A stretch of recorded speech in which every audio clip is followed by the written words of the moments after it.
you comfy up here. Huh? What you doing, little ones? What? You need some petties? Aw, that's my sweet Emily. Good girl.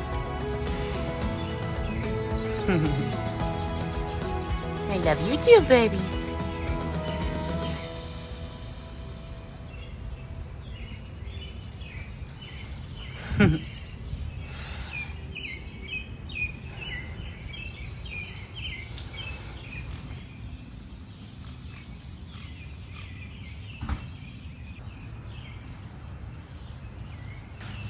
Look what we have. Finally some blooms on this side. And this right here is the only Cosmo that I have seen so far that actually looks like the picture on the package. Well, and this one. All of the others have been some shade of a solid pink. Well, except for one down there that does have some stripes, but it's still a whole lot of pink with just a little bit of white in it. And this is what they were supposed to look like. So now that I am seed saving, I may go ahead and, when these blooms expire, just save the seeds from this one and not save any more of the others. And that way we will have a heavy mix of this with just a little bit of the solid pink spotted in between. And also my phlox, the very first one, has finally started to bloom. This one fell over. The rain must have gotten to it. Stand that guy back up, but it's finally blooming. And this one here. And when I was growing up, my grandma on my dad's side, along the side of her house, she has a ton of these. And the swallowtail butterflies absolutely flock to these things. She had hundreds of butterflies every summer. So hopefully we'll start seeing some more butterflies soon now that they're blooming. These are the other Cosmos. So we've got, it's a pretty color, but it is a very, very solid fuchsia.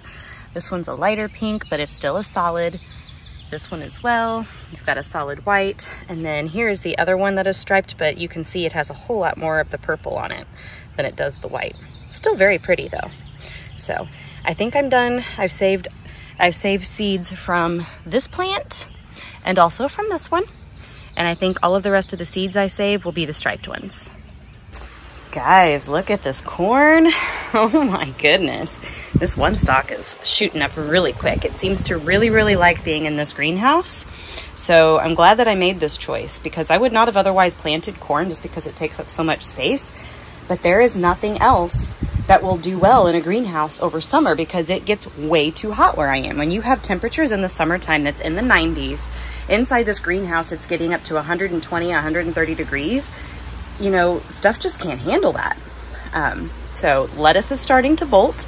I just pulled a couple. I've got them right here in my little basket, mostly to make room for the corn because the ones on this side have been kind of dwarfed underneath of the lettuce. So they haven't really grown much. So I want to make room for them to grow up taller. But I do also have two different varieties, which might be part of the issue. So this one is tricolor, and then the one over here that's shooting up really well is peaches and cream. So I don't know if it is a variety thing or if it's because the lettuce over here has kind of blocked some sunlight and potentially also competing for nutrients. Although lettuce, as far as I know, I will look this up and make sure I'm correct, but it is not a heavy nitrogen feeder, but corn is. So I don't know, but either way, I am ready to start pulling some lettuces. I don't want to pull it all at once because I don't want to pull more than I can eat and end up having to toss some. But I did pull some to make some room. I want to leave a couple over here of these Butter Crunch because I want to let it go to seed so I can harvest some seed from those.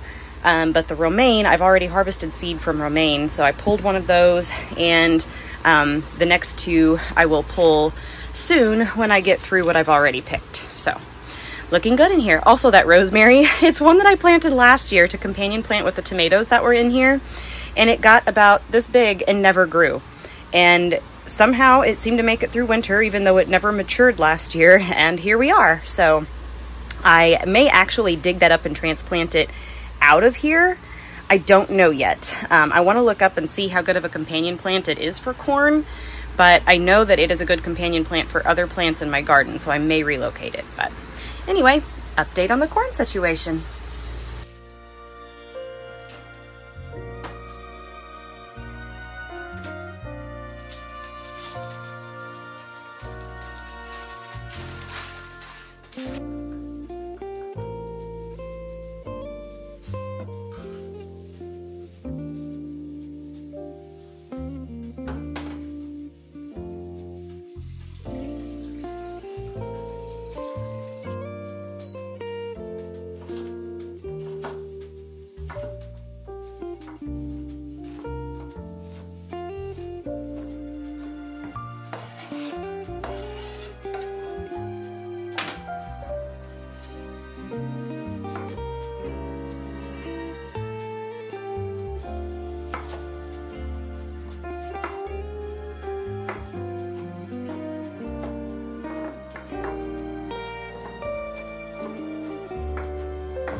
Hello.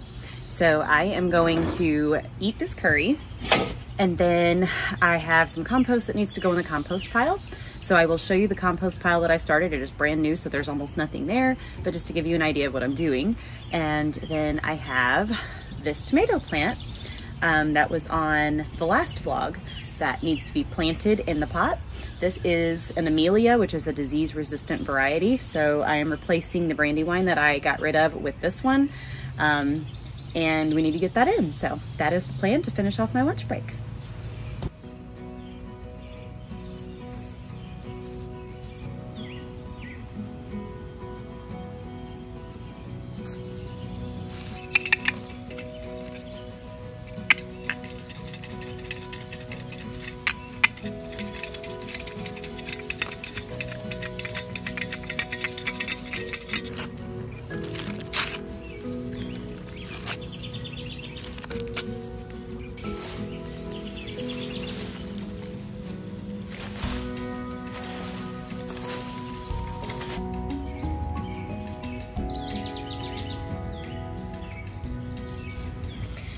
So when starting a compost pile, you want to do equal parts green matter, which is mainly kitchen scraps is what I have for green matter, but it can be kitchen scraps, it can be any kind of weeding that you do from your garden, or like, for example, I have some pea shoots in here, the expired peas that I pulled, and things like grass clippings would count as green matter. So you want that kind of stuff, and then you also want equal parts brown matter, which is things like cardboard. I do like toilet paper rolls, paper towel rolls, and then paper bags, cardboard, and then it would be things like dead leaves, like dried up dead leaves, smaller limbs, things that can break down fairly easily.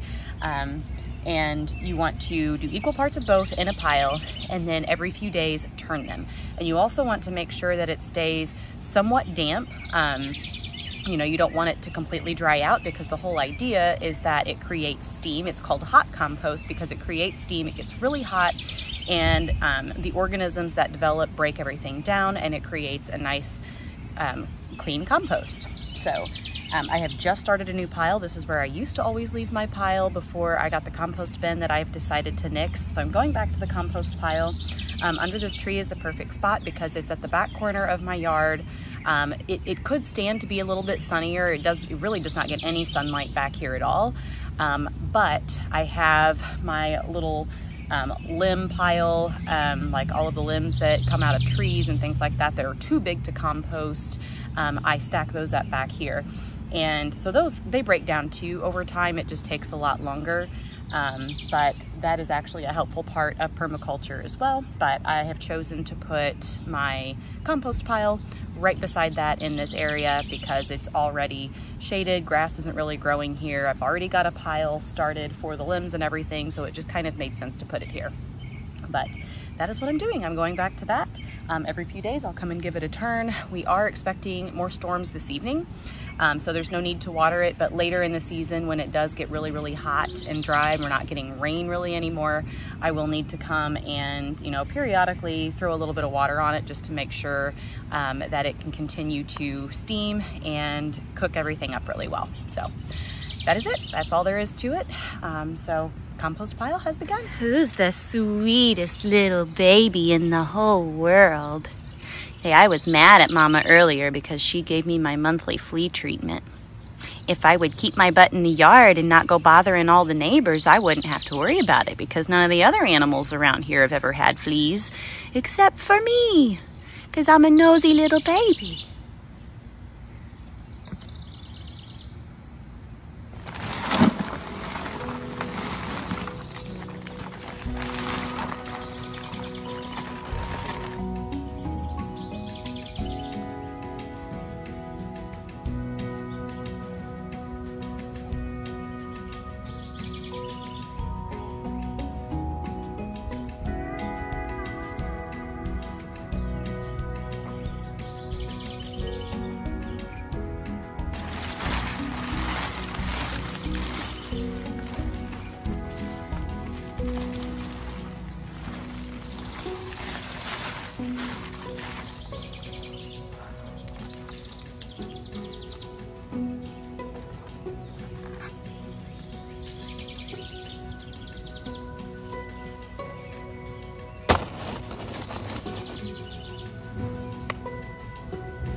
Does that pool water taste better than the water I put out for you, little one?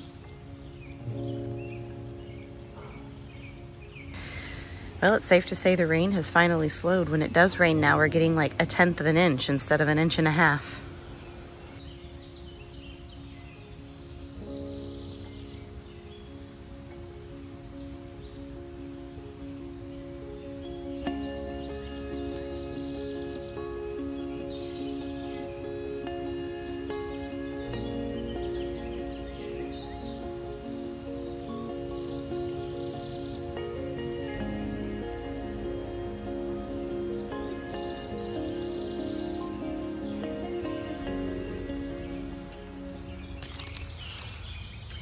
Outside inspecting for squash and cucumber bugs, and I didn't find any, but I did find another one of these. This is the third one I've seen now in the last couple of weeks, plus lots of spiders, and such a good sign.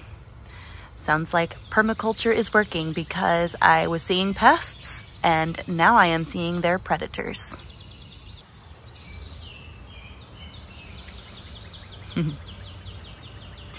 Busy on this lavender every single day.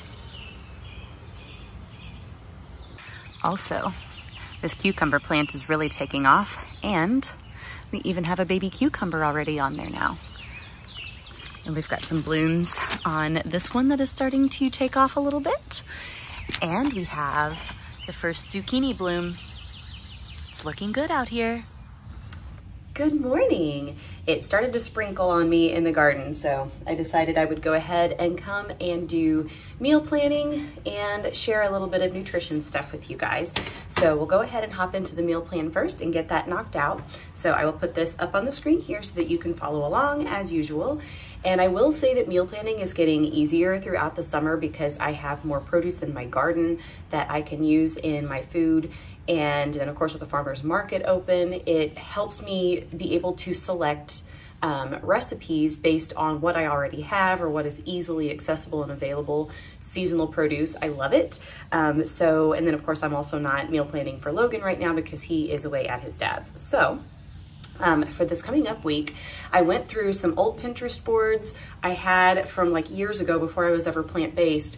It was a spring and summer recipes board. And I like to go through that from time to time because a lot of times you can find just a regular recipe that is very simple to turn plant-based, and that is exactly what I did. So I will put the recipe down below, and it is for a Greek chicken and avocado salad or something to that effect. And essentially all I did was I went through it, I swapped out chicken for chickpeas, and then I eliminated the feta cheese. So I have it on here, and I have all of the ingredients that I plan on using. The one thing I have on here that I won't actually use, but I put it on there for your benefit, is cucumbers. I am weird about cucumbers. I don't like raw cucumbers. Now I grow them, and I like to slice them in vinegar and water with some onions and bell peppers, and I will eat them like that all day, every day, but I don't like them raw. So I will probably swap out the cucumbers and sub in maybe a little bit of extra bell pepper and some broccoli, because I have plenty of broccoli in my drawer that I need to use up. So that is my plan for next week. I will put both the recipe and the link to my blog down below so you can go out there and you can download this meal plan in PDF form with the shopping list if you like. And that is gonna do it for next week. So I don't do this very often, but occasionally I will do something like throw in some black bean burgers that I pick up from Aldi's. The sun's gonna try to come out now, only for a second though, there's still a lot of clouds. Anyhow, I don't like to do that too often because, you know, I prefer to avoid things that are processed. I would rather make them homemade.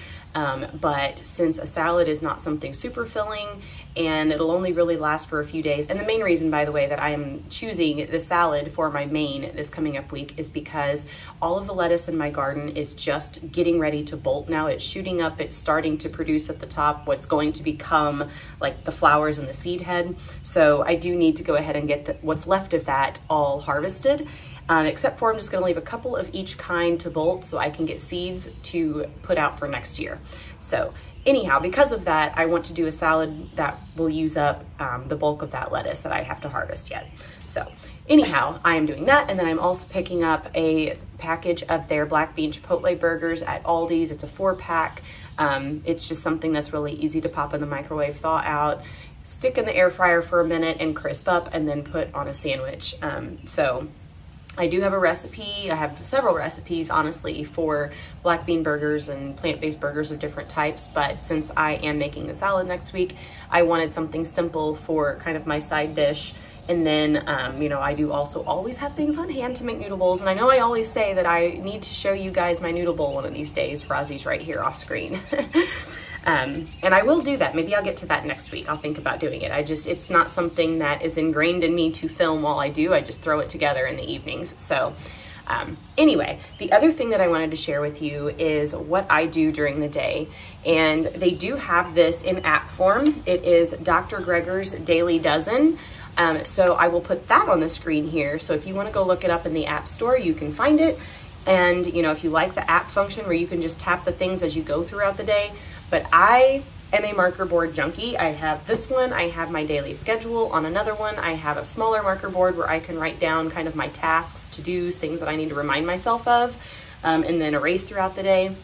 And then I have two dry erase calendars. I have one that is just my normal calendar, and I have it in my phone too, but I transfer it to that one because I am more of an object permanence type of person. I like to be able to just glance at it and see what's going on rather than having to open up my phone, dig through an app and look at little teeny print. And I like this so much better.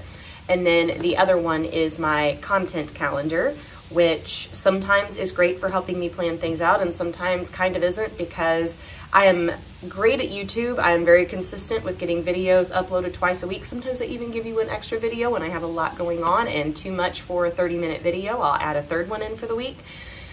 But I suck when it comes to Instagram and TikTok and YouTube Shorts because those videos are in portrait mode versus the landscape mode that is on YouTube.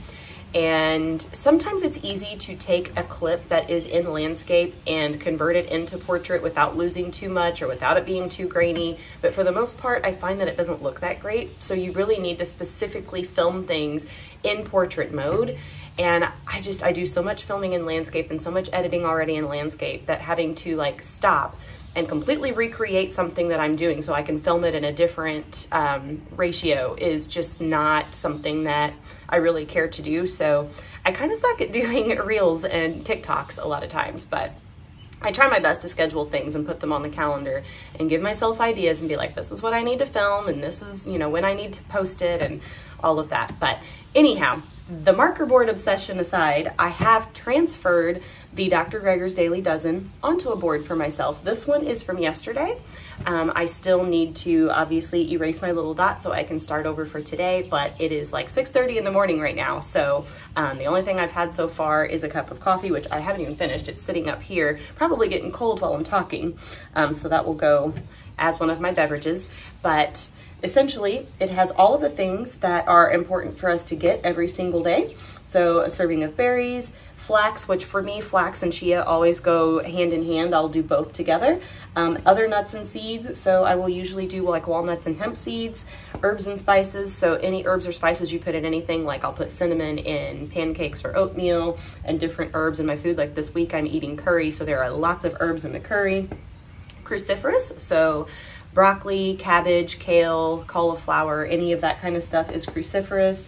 Greens is pretty self-explanatory, except cabbage also counts. And actually broccoli and cauliflower, if you read through Dr. Greger's information, he also counts as a green in addition to a cruciferous. Beans, he does have 3 servings of beans on his, and I put it down to 2 on here because for me 3 is just not realistic. I do a serving of beans at lunch and dinner, but breakfast I do not. So I never like putting three servings on there. I was never getting 3 servings, so I decided to just cut that down and make it 3. Other fruit, so this means anything that's not berries, because berries, obviously, they're important every day because of all of the antioxidant load in them. So other fruit is anything else that's not berries. Other vegetables is essentially anything that is not greens or cruciferous. And then whole grains, I have no troubles with, sorry, itchy nose, grass pollen right now. I have no problem getting whole grains because I am a carb lover. Beverages, B12, which I take every other day because the supplements always have way, way, way more in them than you actually need. So I want to say my supplement is, I think it's ooh, I hate to even guess. I'll put it up on the screen here because I can't remember if it's 25 or 250 micrograms, but either way, we only need 2.5 micrograms of B12 a day, and there is no supplement in the entire world that is only 2.5.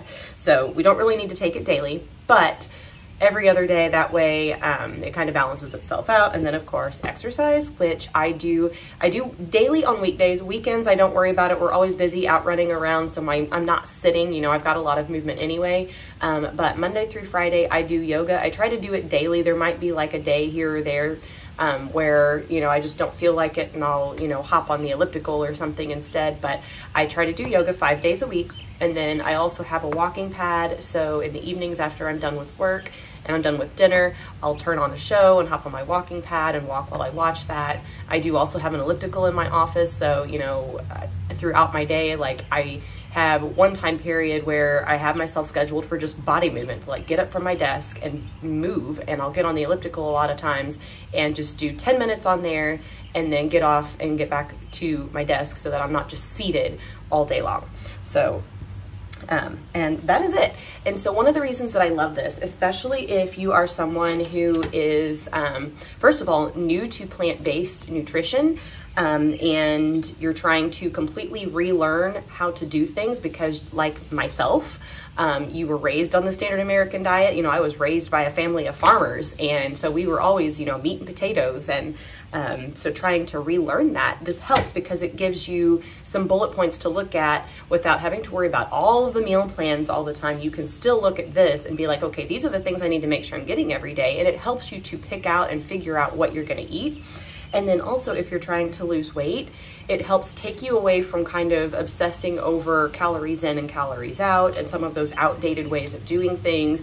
It keeps you from obsessing so much over things like fat or sugar, because when you're focused on this, you're focused on the nutrition. And when you are eating the things that are nutritionally dense, you are making less room then in your diet for things that are unhealthy. So it's really a pretty natural way of doing things. And on the subject of weight loss, if you are someone who is trying to lose weight, I myself have, I mean, I think we all have some bad eating habits that, you know, we need to kind of break. And for me personally, I battle food cravings, especially if I eat anything with sugar in it. So like I made banana bread on Monday, which I have since, I took it last night and let people eat it when we went to our weekly wine tasting.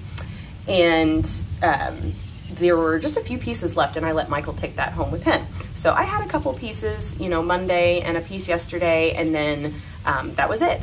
But the reason I try to avoid having anything with sugar in it is because it does set off food cravings for me, and it makes it difficult for me to stop eating. And the funny thing is, it's not sugar that I crave, it's very fatty stuff or high carb stuff, which I'm good with carbs and whole grains, but of course they are calorically dense. And if we are eating more than we are burning, you know, you're still going to store that. And so it's easy to put on a couple of pounds just because food cravings that I'm constantly eating and I won't stop. So one thing that I do whenever that happens, first of all, I know to limit my sugar. And then I also, on one of my marker boards, I will make a plan for what I'm going to eat that day and what time I'm going to eat it. And I will stick to that. And I don't know what it is for me, like writing things down, making lists or having a plan or a schedule or what have you. It keeps me focused. It's like I take the little bit of time early in the day and I make a plan, and then I don't have to think about it throughout the day. And somehow, for me, it tricks my brain to not having food cravings, because I look at that list and I'll be like, it's not time to eat yet, or this is the thing that I'm eating right now, I'm not doing that or this or the other thing that I'm thinking about, it's this. And somehow that just kind of tricks my brain into like accepting that, and it eases off my food cravings, and after a few days it goes away. So that is a little trick that I like to use. And the thing is, that may absolutely not work for you at all, because every single person is so different on just, first of all, the way they metabolize food, and second of all, the way that they mentally think about food and react to food. And that's why it's so important that when we are trying to change our habits, that we are getting information from a variety of sources, and we are trying different things to learn what really works well for us individually. Because what works great for one is probably not going to work great for another. So But anyway, that is my little nutrition tidbit, and that is the meal plan complete for this week. And I would just like to thank you guys for being here and watching along with me, and I will see you again in a few days. Bye.